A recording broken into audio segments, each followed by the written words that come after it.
Hi, everyone, and welcome to the very last HomeTech this year. Jason, how's it going, man? It's going great, Seth. How are you doing? Doing good. Trying to get everything wrapped up, get invoices sent out before the end of the year, and, Oh, yeah. all the fun business stuff that has to be done when you're a small company, putting in TVs and fancy AV systems. Yeah. Yeah, and it's definitely a busy time of year. I think we touched on that on our last maybe couple of episodes, but just, a lot of clients want their projects wrapped up here for the holidays, friends and family coming to town, and, makes perfect sense, but it definitely has us running around. But, yeah, we are actually closing up shop here. We're actually sitting down to record this on a Tuesday night, and we're actually closing shop here for the rest of the week. So I got a nice 5-day weekend ahead of me and some time to just enjoy Christmas here with my wife and our newborn daughter, and just looking forward to kind of relaxing a little bit. Yeah, man, that sounds good. We're not shut down tomorrow.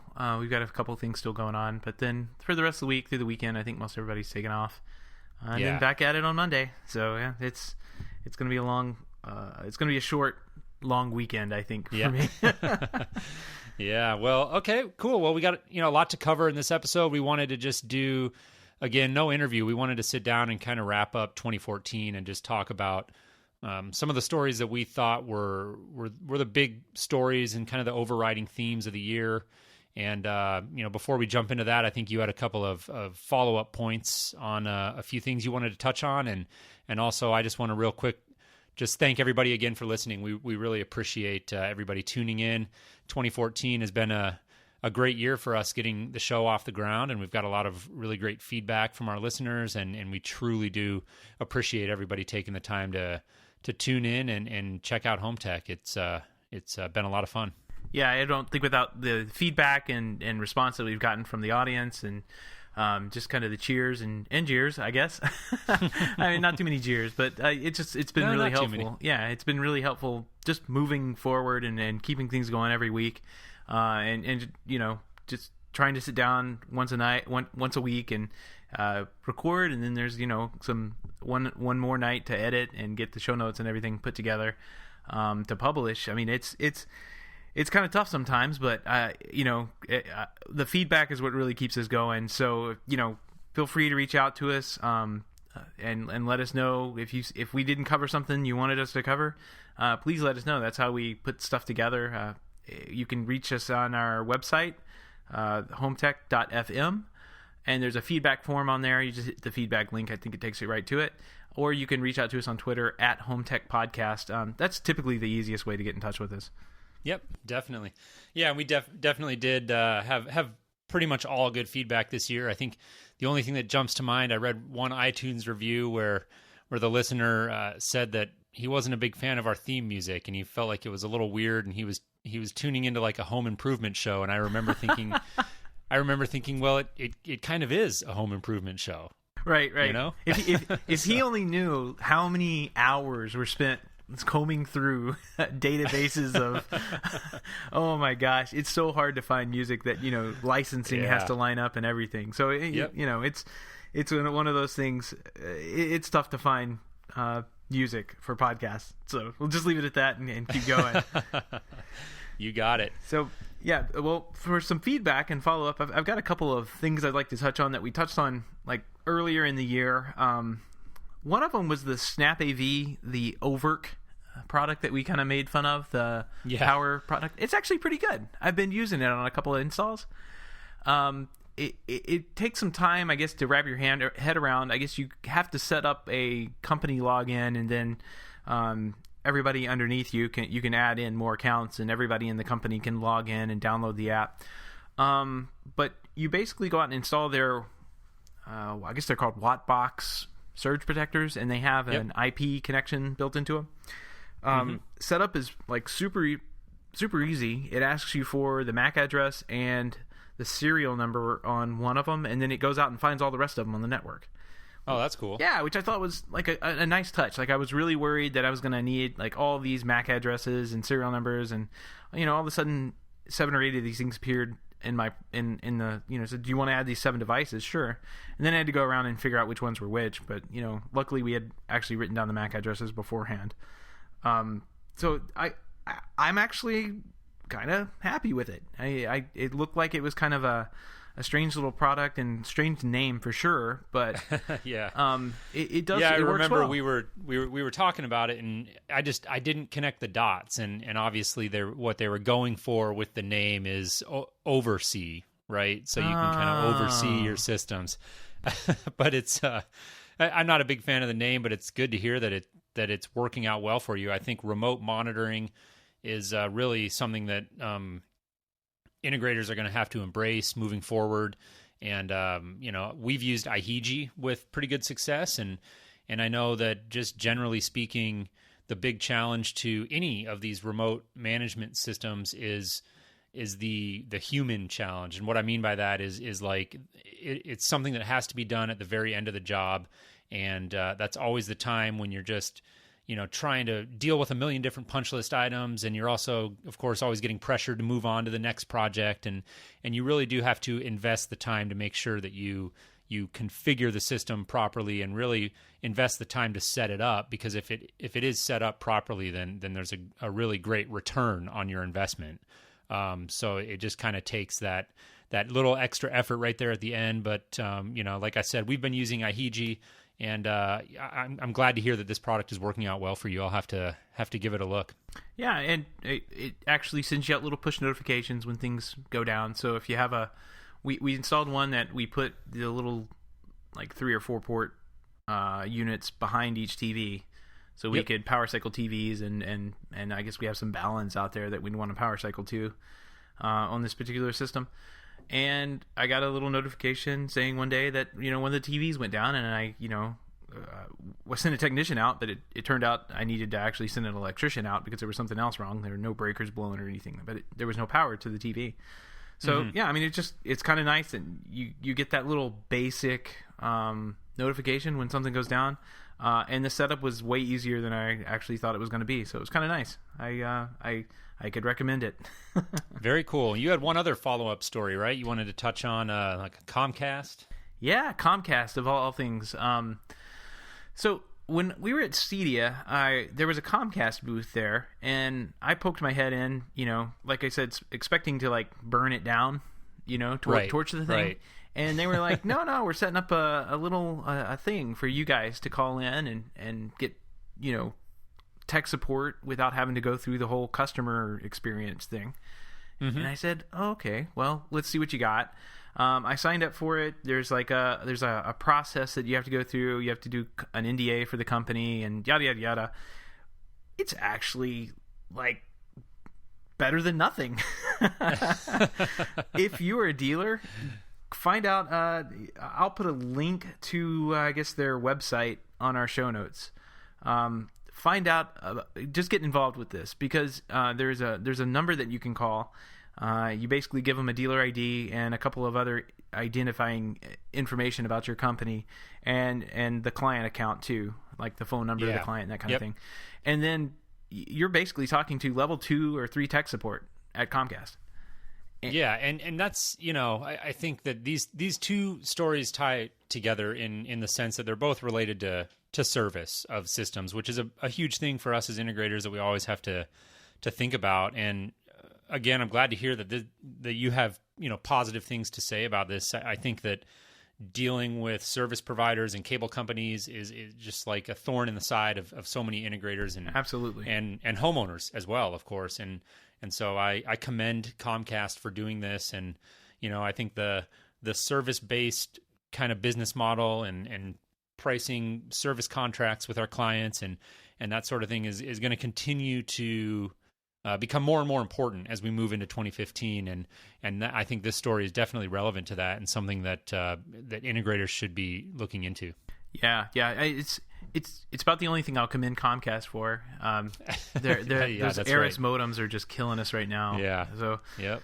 But yeah, I'm happy with this service, and I could recommend it definitely. If you're a dealer, you definitely want to have that phone number to call. I sent a guy out today to swap out a cable modem and install a cable box that an architect had handed off to us to install at a client's house, and just handed him the number, said call these people, tell them your name, tell them this dealer ID number, And he said it was awesome. It was great. You just got right on the phone. They took care of all the issues because, of course, the boxes weren't commissioned at the store. It was just an empty box. And sure, those same horror stories can be bypassed just by calling this number. And hey, that's great.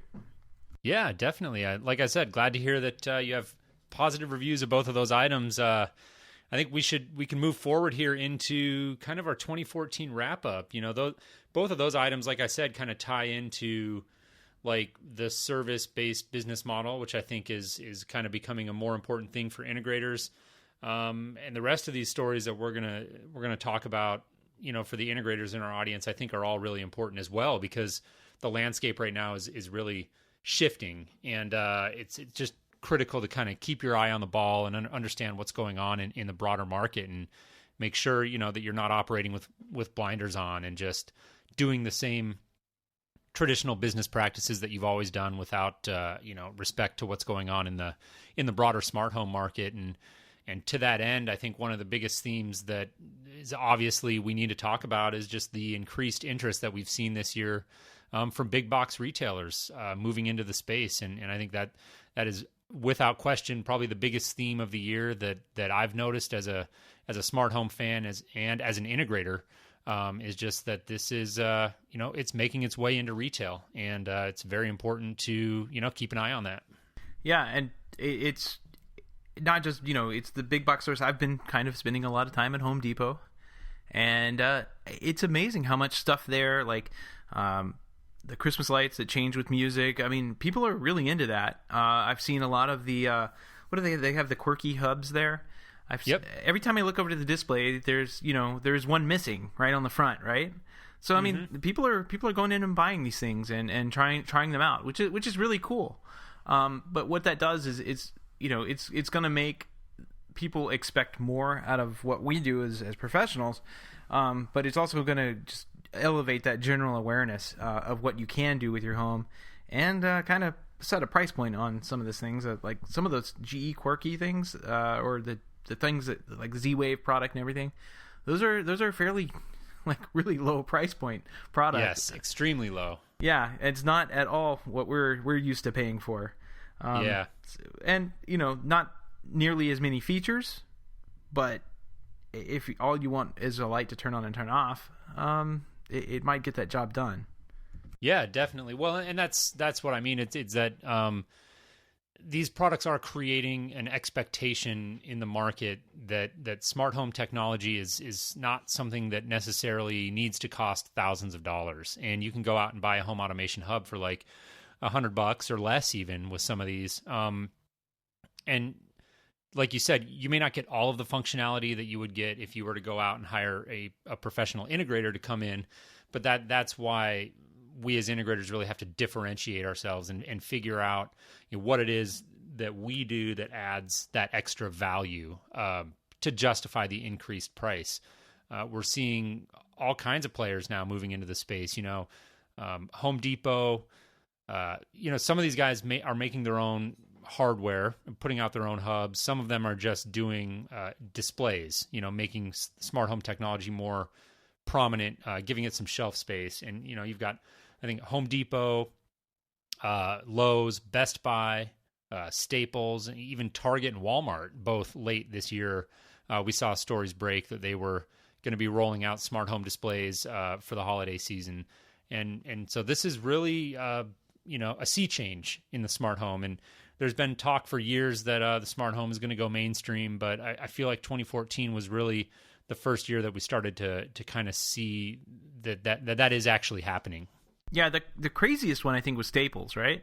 Like that's it's so weird. Not somebody that I ever would have guessed that would have entered the smart home space. No. You're correct. And the Connect Hub, actually, we've talked about it before, looks pretty compelling. Yeah, and I think they came out with a new one. I think it was like $79 or something like that. Yeah, they ended up lowering one of the originals and releasing a new, more powerful one.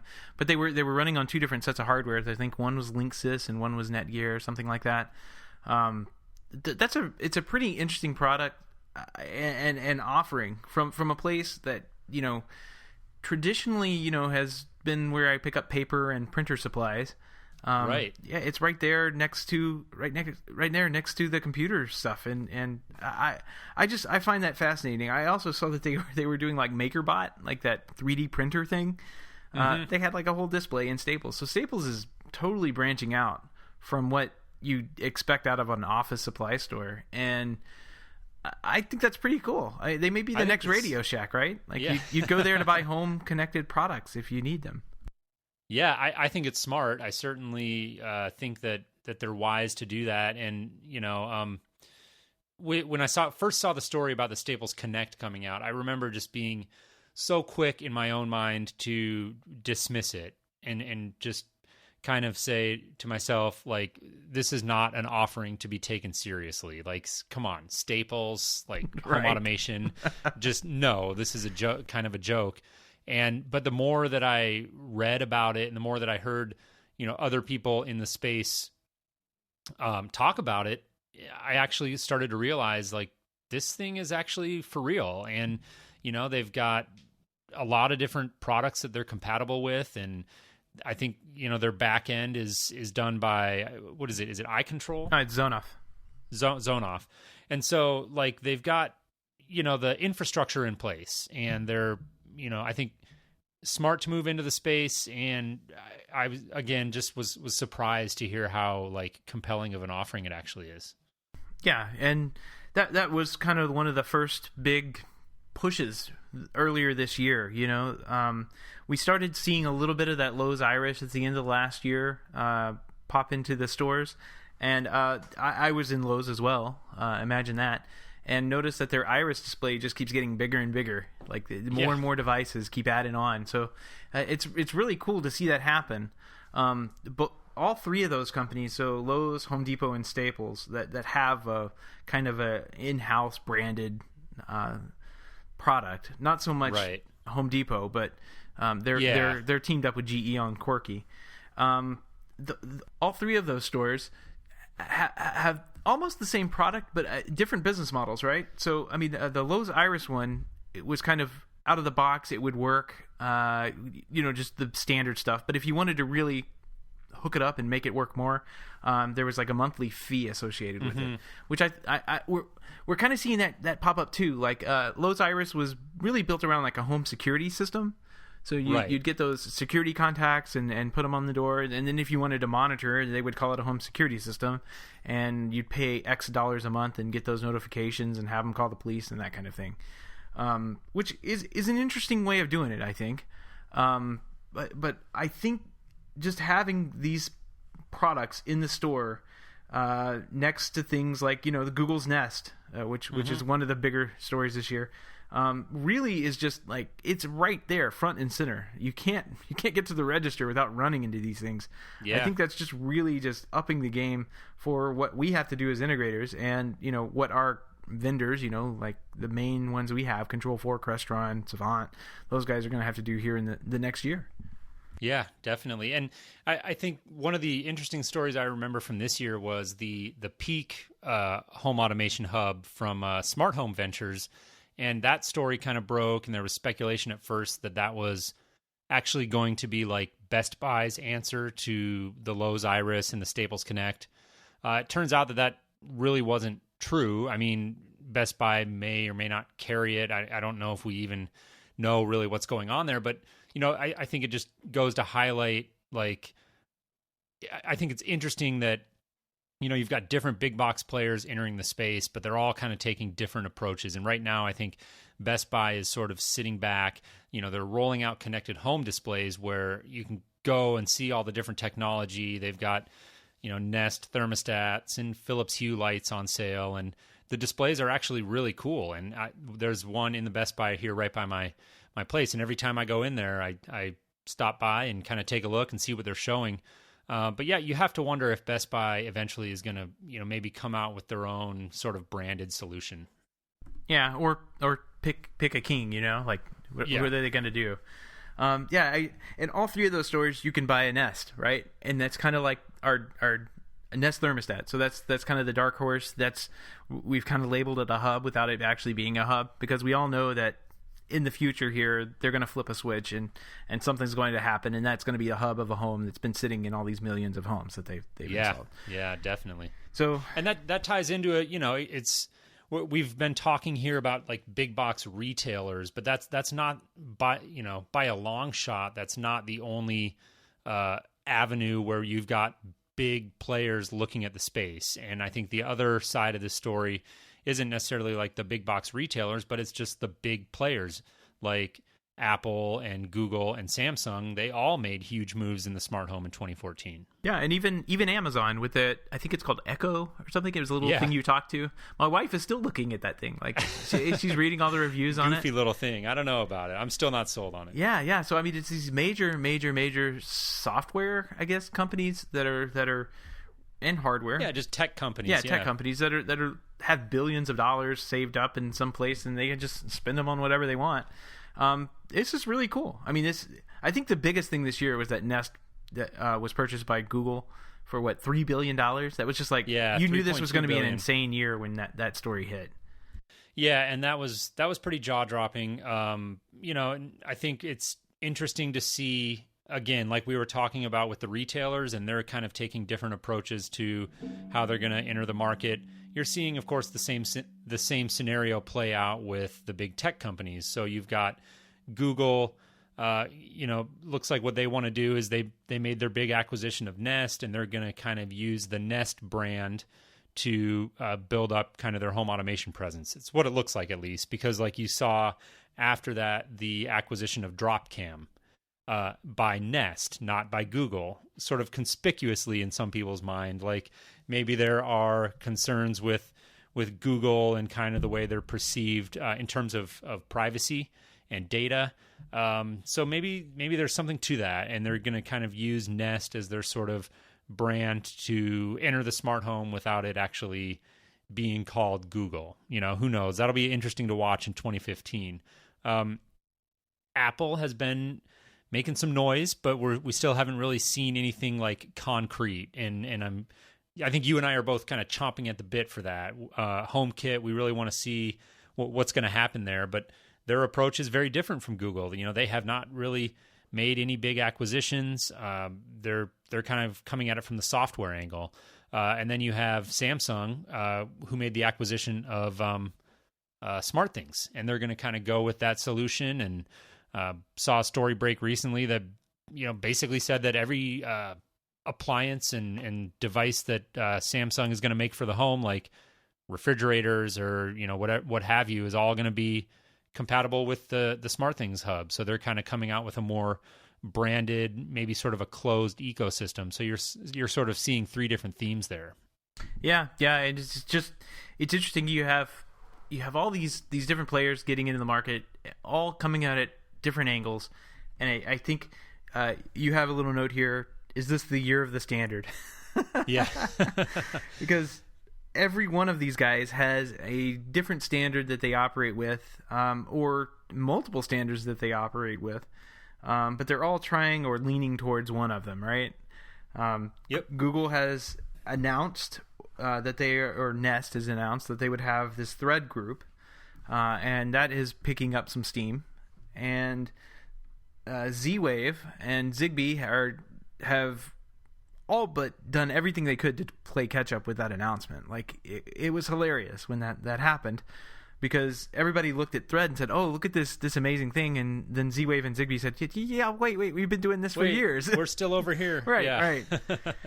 Thread was kind of like the shiny new object, though, right? I mean, it came out and it was definitely a big story and had a lot of hype behind it. And I think you and I just both kind of got a kick out of Z-Wave's reaction to the announcement of Thread, because I think Z-Wave, if we're honest with ourselves, maybe felt a little threatened by it. I'm not sure. But they were very vocal about it and saying like, hey, this is like just another group of people that are making noise about doing something that we've been doing for years. We've already been doing this.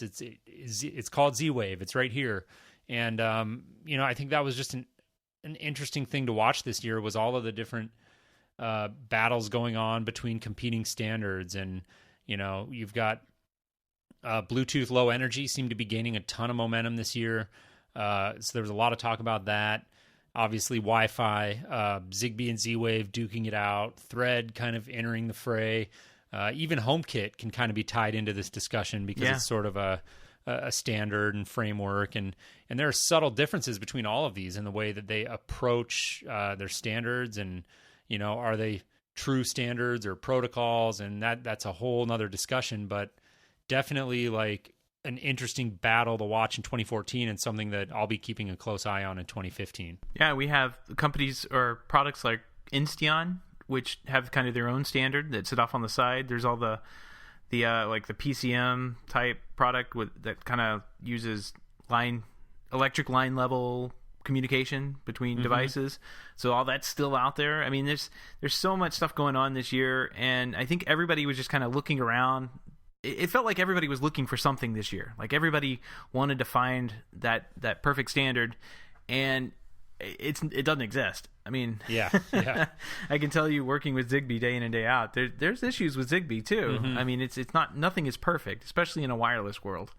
And I'm sure people can tell you horror stories from other types of devices and other infrastructures too. So it's one day we'll have one nice little standard, or maybe two or three that all work really well, and maybe even work well together. I mean, that would be great. Imagine right? that. Yeah. No, I think it's, this has been a conversation that has been going on for a long time. This is certainly not something that was exclusive to 2014. There's always been conversations about which one's better for my application, Zigbee or Z-Wave. That's been around forever. But I just think that the conversation has gained increasing relevance, I guess, because the amount of kind of momentum behind the smart home in 2014 has just grown exponentially, and so that the conversation has taken on a different level of significance.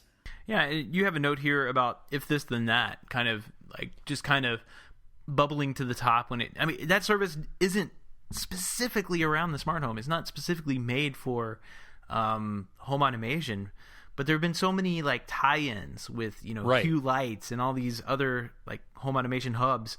That it's worth mentioning that this company or product or service that I think it's still free. Like they don't charge any money for it.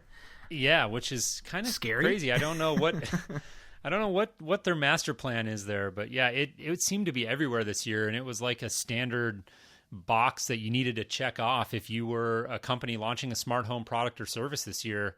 It was almost like on your spec sheet you need to put if you're compatible with if this then that, right? Because it's like almost something that everybody expects, and it ties together, at the very least, it ties together loosely with this conversation about competing standards, because what you end up with right now pretty easily in the smart home, if you're kind of setting up a new smart home, what you can easily end up with is a lot of fragmentation. So you've got different products that maybe don't talk to each other, and you're switching apps and doing this sort of thing.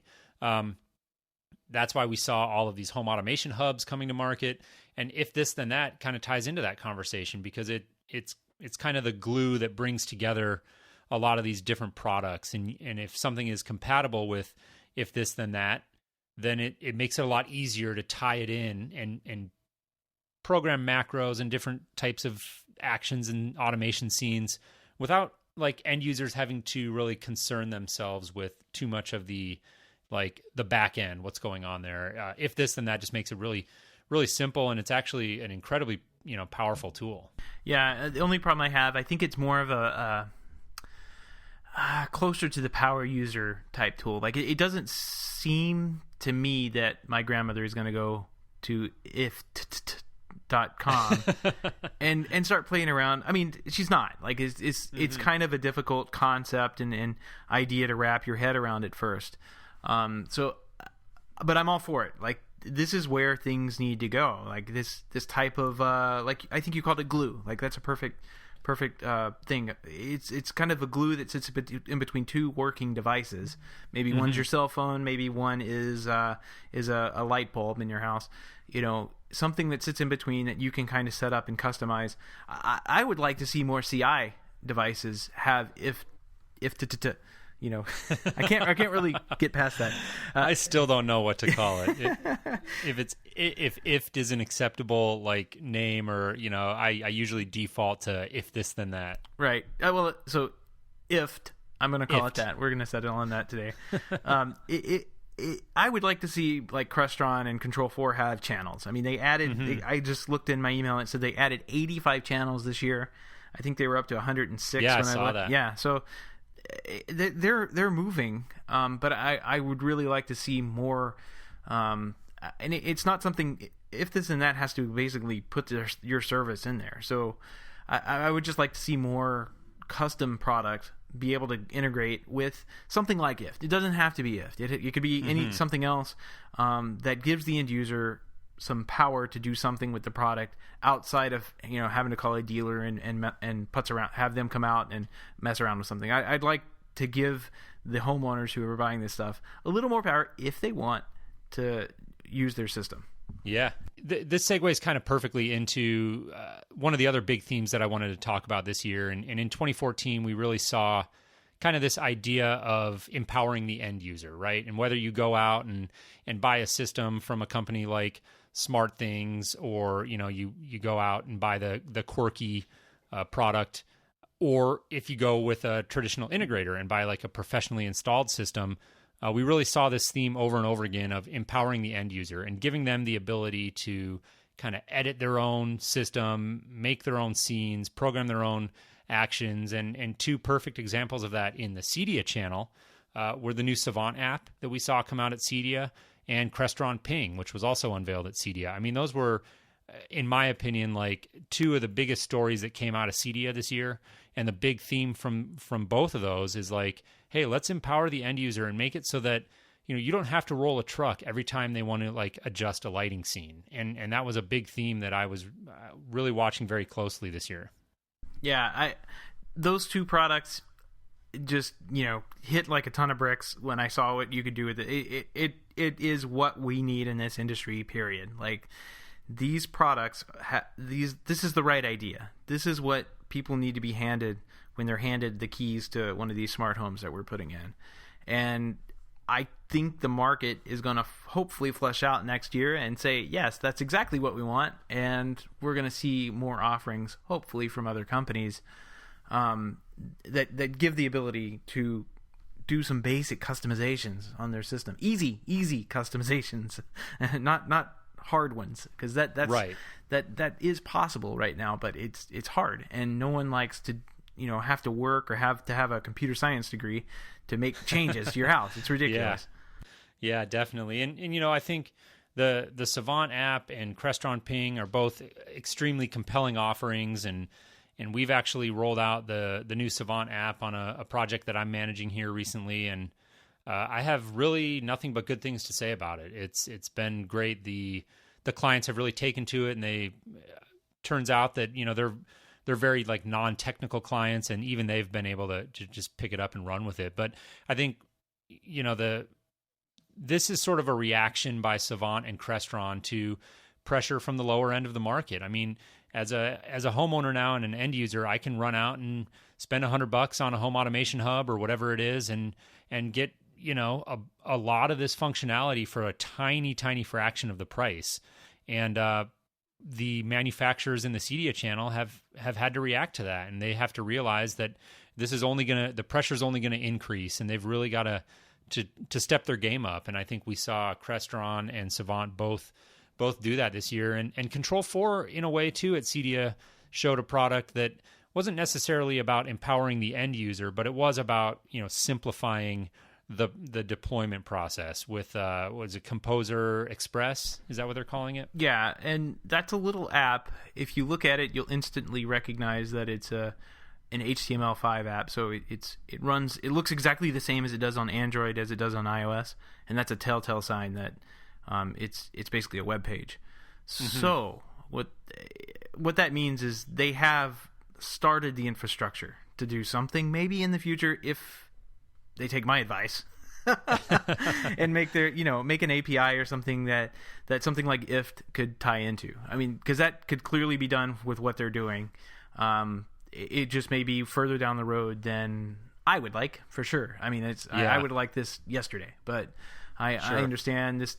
They're working with a system that, has thousands or hundreds of thousands of deploys, and you can't just release something like that into the wild and have it be insecure. So yeah, and that's of course the challenge for the manufacturers in our side of the industry is that they have legacy business models, really, and they have to support systems to a level that these new startups coming into the market don't necessarily have to worry about, and so that's really going to be the challenge for them moving forward.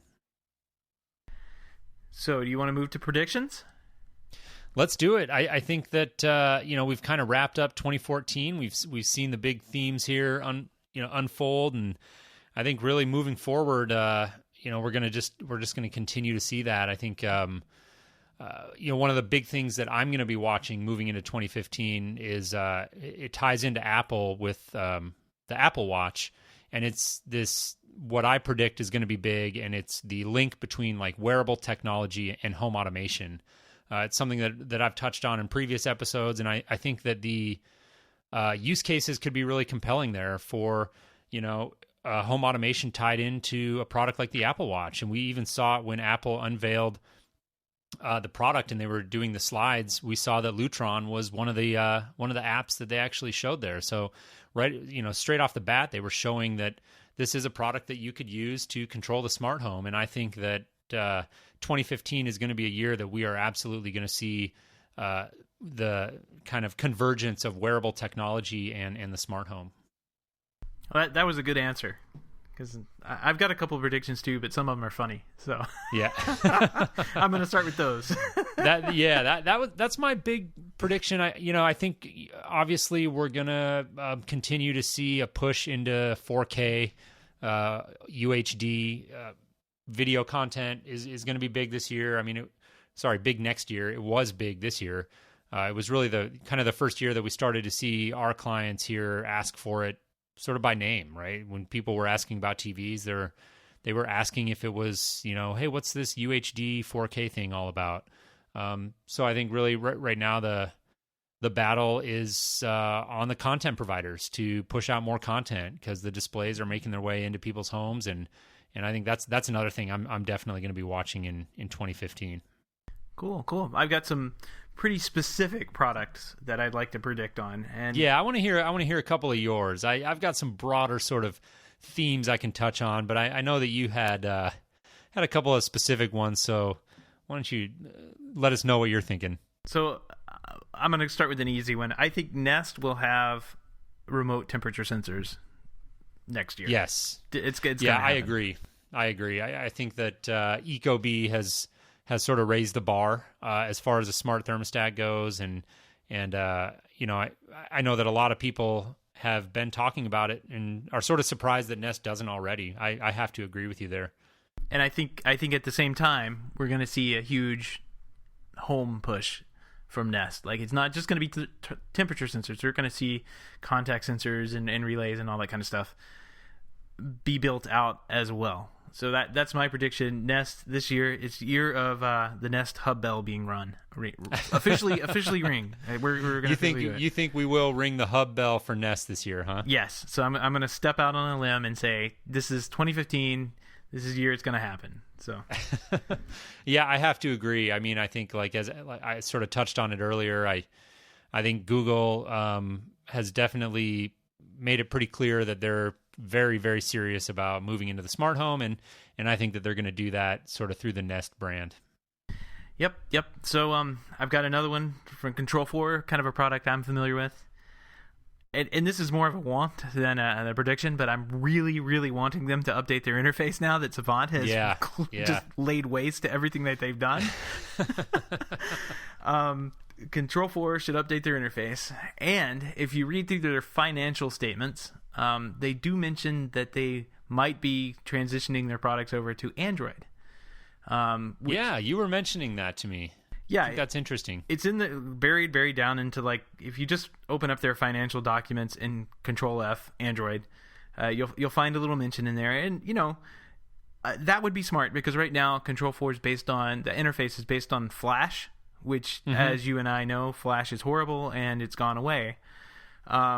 So it's just kind of one of those sluggish technologies, and it died off years ago, but it's really hard to kind of to change the direction of a large ship. Like, it just takes time for that to move. So I'm hoping that that's what they're looking at, because Android definitely has some huge potential in the market. I mean, there's a lot that can be developed on Android. So I'd be really looking forward to that. But really, I'd really want a new interface. Yeah. Well, I think they're overdue for it, certainly. And I think, like you said, Savant has upped the bar there. And, Crestron Ping is obviously like, different from traditional Crestron systems where the user interface is up to the integrator. That is basically, you're doing it from scratch there. But as far as Control 4 goes, it is a boilerplate user interface, and I think definitely overdue for an upgrade. Yep. So you got any more? I got two more. I do. I think that I sort of touched on, well, it kind of ties into the conversation about wearable technology and home automation control. And I think the real kind of wild card there, and where things could get really interesting, is with micro location.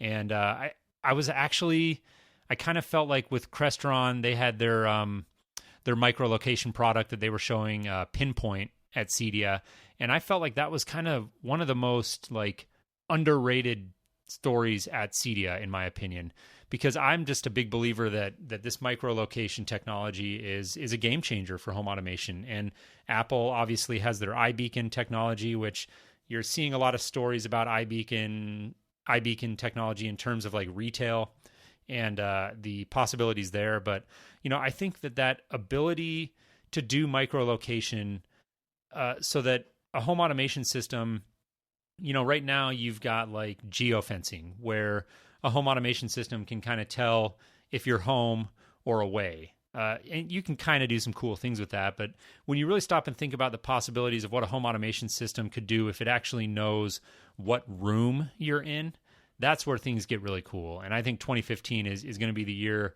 that we see micro location come into play with the smart home and home automation. Yeah. iBeacons has some really solid use cases for retail, and I looking in hindsight, like looking back, now that we know Apple Pay exists, iBeacons was made specifically for Apple Pay. Like that, there's no doubt in my mind that they made iBeacons and said, "Oh, look at this cool thing you can do," and then said, "Okay, now we're going to tie a credit card to it, and we're going to get a little tiny percentage of that transaction every time you swipe your phone over a reader." So hopefully, in the future, developers will put those two technologies together, HomeKit and iBeacons, and you'd have something really cool come from the Apple side of things. And of course, that either filters down or around to Android too. I mean, it just depends on your perspective there. Both platforms as far as I'm concerned at this point, look amazing. Like, Android has stepped up its game completely, and I'm just in that Apple ecosystem, and I kind of like living there, but I completely understand what Android has going on. It's all really nice product on both sides, and Android can probably do some of these iBeacon type tricks too here in the future. So the future looks good for that, man. That's a good prediction. Yeah. I think microlocation is just really interesting, and the kind of the last big theme that I'll be watching this year is just the continued momentum being gained with over-the-top content, and kind of the traditional broadcast TV is not going anywhere anytime soon, but we're just continuing to see this push into over-the-top content, and just things like, obviously Netflix is the big one that jumps to everybody's mind, but there's dozens of them out there, and you're seeing more and more people just decide that they don't necessarily need a big cable bill every month, and they're calling up the internet service providers, and they're saying, just give me a high-speed, reliable internet connection, and keep the phone. I've got a cell phone, I don't need it, and don't hit me with $100 cable bill every month, because I can get everything that I want on Netflix or YouTube or whatever it is, Hulu. There's obviously dozens of them out there, and And I think that's going to continue to become more and more common in 2015 and moving forward. Yeah, I welcome that with open arms. I mean, yeah, absolutely.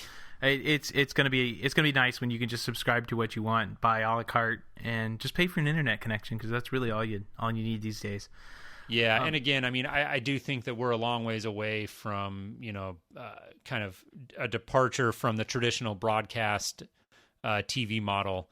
But it certainly is gaining momentum, and the whole cord cutting movement, right, is becoming a bigger thing, and I think 2015 will be a big year for that. Cool. I see you got something about Sonos on there. I'm always interested in hearing about Sonos. It was funny because I was sitting here trying to make a prediction, and I'm like, Sonos will be acquired, or Sonos will not be acquired. I wanted to go out on a limb and say Sonos is going to get acquired this year.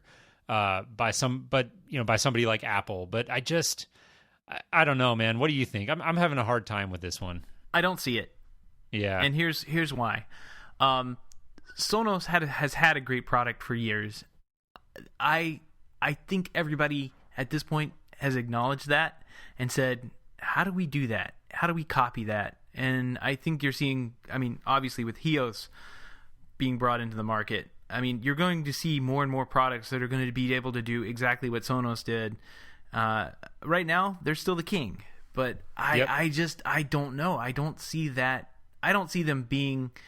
I think they need to step up their game and become a real audio company. And I don't think they need to be acting like they want to be acquired anymore, because they are a solid product. They have a solid product. I don't think they need to be bought by anybody else. They should just be the brand for home automation, home audio, and just own that space. And they definitely need to up their game in a couple of areas, like outdoor audio. I could think of API would be nice. I've heard rumors.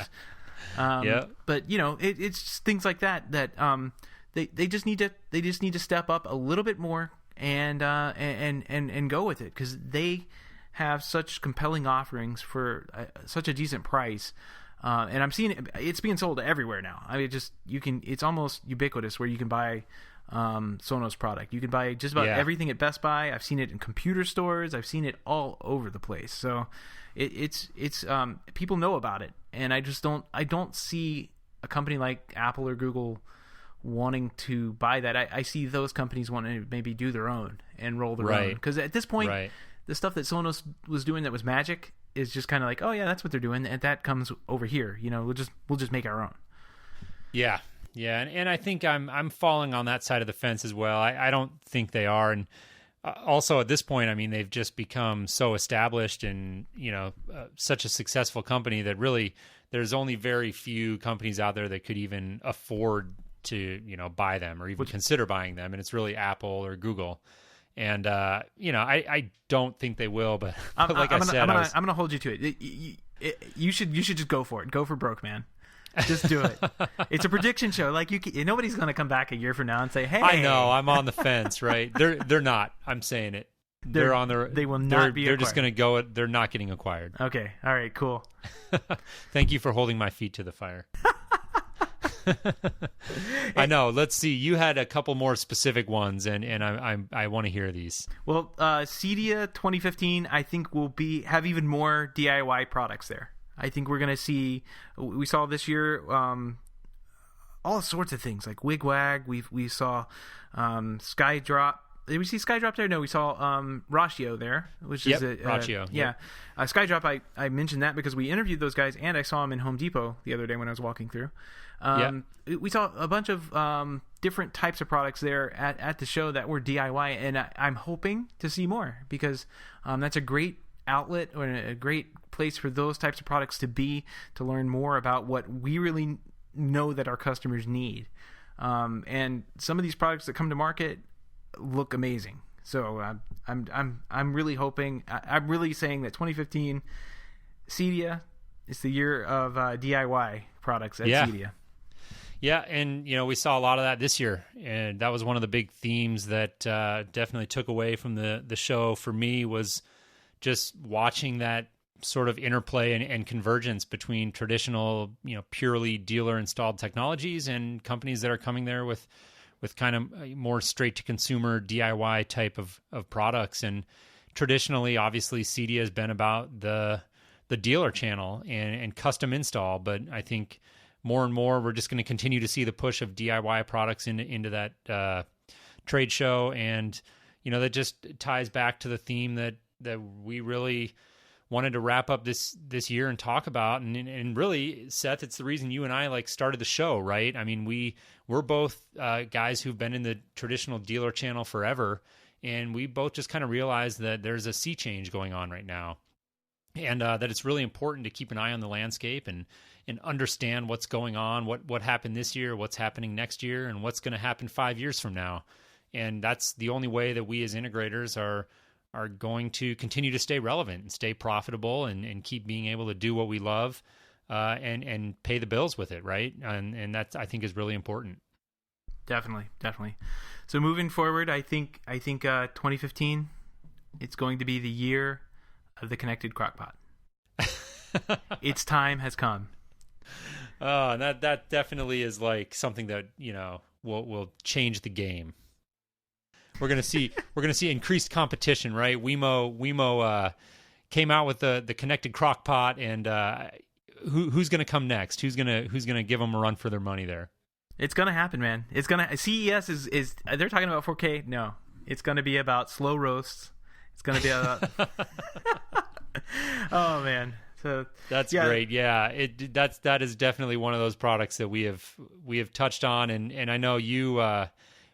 Remind me, did you pull the trigger on that, or did you end up not? I almost did. I almost came did. Really close to doing it, but my wife had already purchased one that had some nicer colors to it or something. So,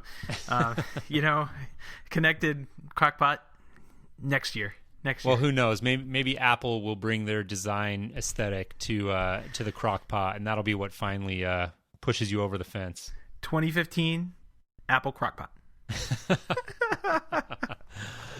All right, Seth. God. Well, I think we should wrap it up here, but I definitely enjoyed the conversation. I hope people listening did as well. I think 2014 was a really the perfect year for us to start this podcast. I mean, it's been a lot of fun watching the market with you and just kind of keeping an eye on what's going on and getting together every week and just kind of hashing it out and figuring out what it all means and what's important and what's not and what do we do with all of this information. And I've really enjoyed working on Home Tech with you, and I definitely look forward to what we can do in 2015.